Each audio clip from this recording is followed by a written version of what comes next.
kind of undermines the entire purpose of the text, or the power of the text, where it goes, Shastranam vishayastavat yavan madarasanaraha rati chakre pravrittetu naiva shastram nanchakrama, which is the territory of the text extends only so far as people have dull appetites. When the wheel of sexual ecstasy is in full motion, there is no textbook at all and no order. So I'd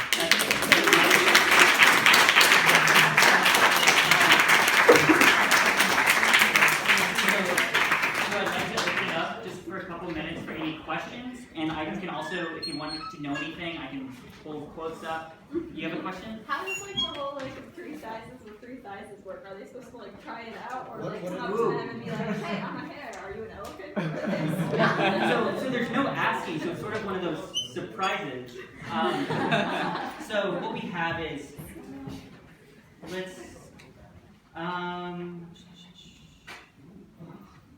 So among the unequal ones, when the man is larger, there are two couplings with the two sexual partners immediately smaller than him. With the largest woman. Basically what it does is that it says that certain sexual positions are off limits. So for example, if you have a person, if you have a dude who's a stallion, and you have a woman who's a hare, you cannot do the unusual sexual technique of having the woman spin around when she's on top. So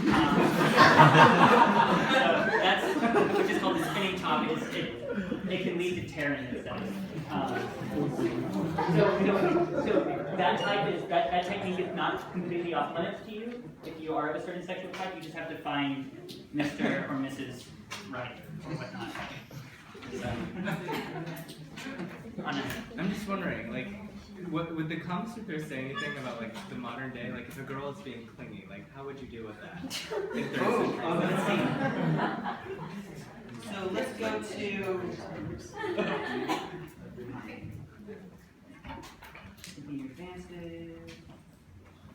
So just to go over some of the tips, you have causes of resistance. So when women who are playing hard to get, you have descriptions of making advances, testing her feelings, and all this it's all gendered because that's just how the text works. I think it can be applied both ways. Also, getting a lover, getting the beloved what he wants, giving him money. Well, here we go. Ways to get rid of him.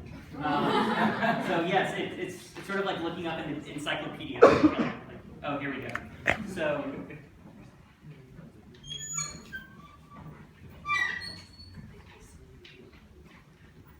So this is in the courtesan chapter. So this is where courtesan has this cleaning dude, and she's like, okay, he's not as good at teaching minor birds and parrots how to talk as I thought. He's boring. So it gives it just a long list. For example, she does for him what he does not want, and she does repeatedly what he has criticized. She curls her lip and stamps on the ground with her foot. She talks about things he does not know about. She shows no amazement, but only contempt for the things he does not know about. She punctures his pride. So like, that's an interesting metaphor. She has affairs with men who are superior to him. She ignores him. She criticizes men who have the same faults. And she stalls when they are alone together. She does not offer him her mouth. She keeps him away from between her legs. She is disgusted by wounds made by nails or teeth. When he tries to hug her, she repels him by making a needle with her arms.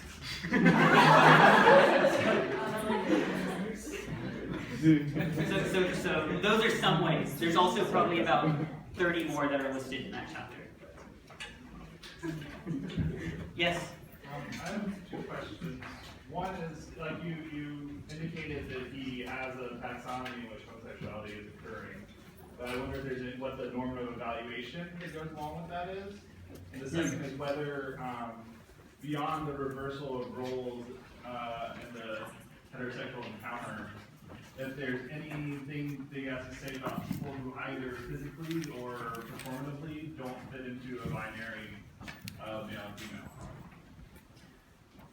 So basically, the category that they use, again, is this third nature, which is sort of a catch-all.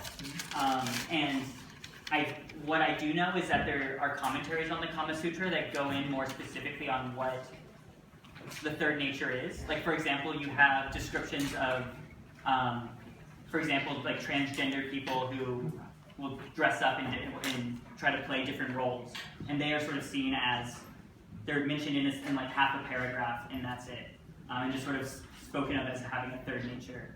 And then there are many commentaries on the Kamasutra that then will proceed to go into that. But I have not read those commentaries. And then, can you specify, can you elaborate on the first part of your question with this normative force? Yeah, I guess I'm just wondering, like, is that something that he's acknowledging that exists, but that isn't like a proper pursuit of like good karma, or is it something that is like a legitimate expression of sexuality? So it's kind of both. Like, he takes like a contradictory position often, where he says, okay, here are the proper ways, then here are the regional variations that somehow are separate from the proper ways. But then he has multiple quotes where he, like, verses that are interspersed. And like also the composition of the text is, you have both gadya and padya, so you have prose and verse interspersed. And he says during some of the verse portions, basically to the effect of different strokes for different folks, where he says, okay, this isn't proper, but you know what? When you're in this part of India, or this part of like South Asia, you can do this. Like, that's culturally accepted. So it's sort of, you have a combination of this prescriptivism coupled with, or like coexistent with sort of this cultural relativism.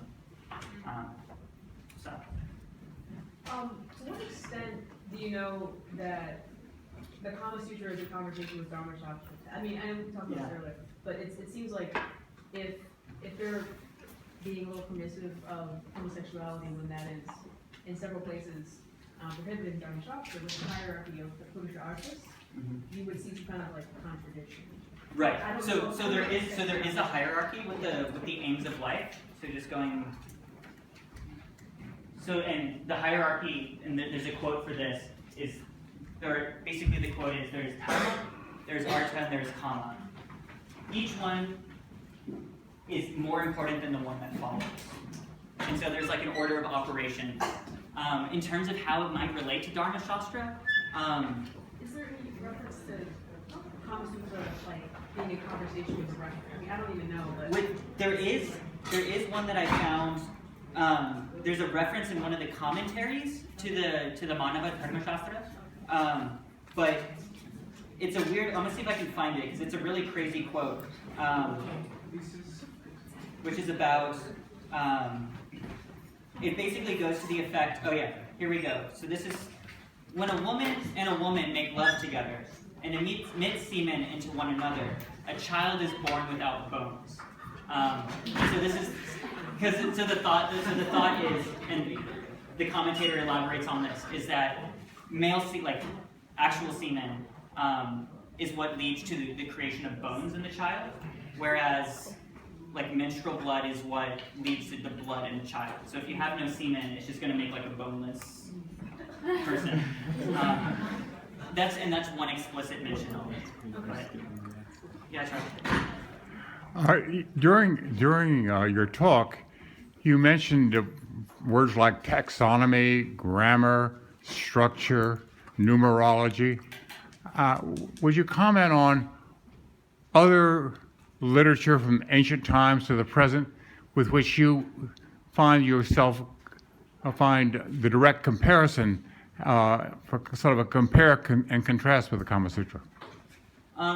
So just thinking about taxonomies and other types of like pre-modern literature, basically all of the Sanskrit-based sciences sort of use taxonomy as a form of argumentation or a form of theorization. So for example, like my background, I didn't talk about this, I focus on South Asian literary theory and poetics and literature. And I read a lot of poetics texts from South Asia.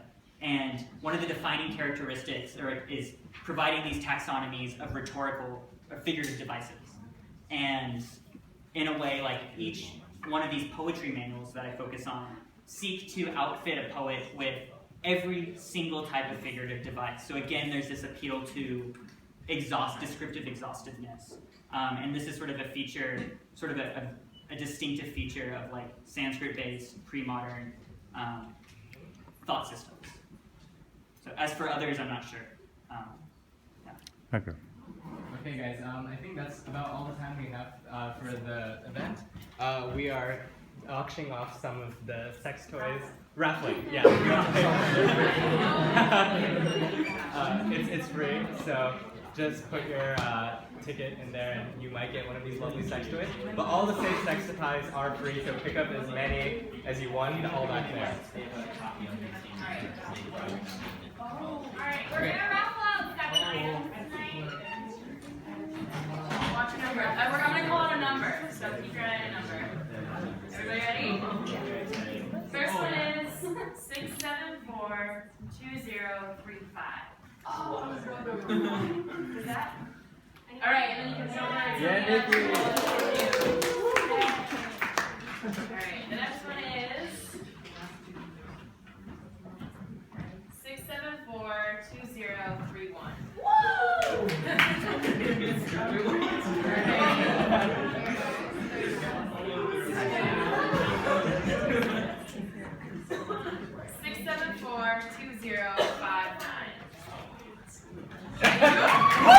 Yeah! It's never too late.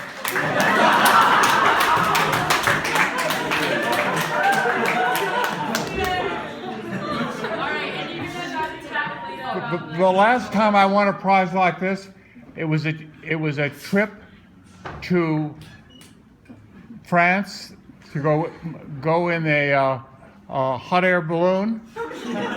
It was or a trip to Canada to go helicopter skiing, or to New Zealand to go riding on a bicycle for 21 days, or a trip to the down the Himalayas and across the jungles on an elephant, which I think was referenced in Tyler's talk.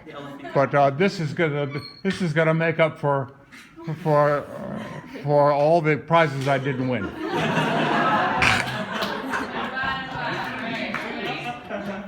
next one is 6742087. Go back there to Lita.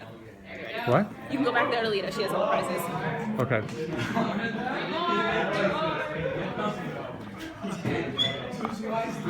I won first prize. 2040. Yes, okay. 5. We're doing 7, Lita? Lita, 7? Okay, cool. 2 more.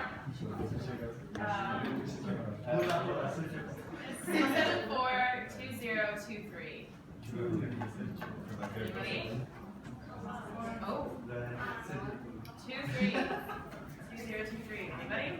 Oh. They left. How sad. All right. 6742055. That's you.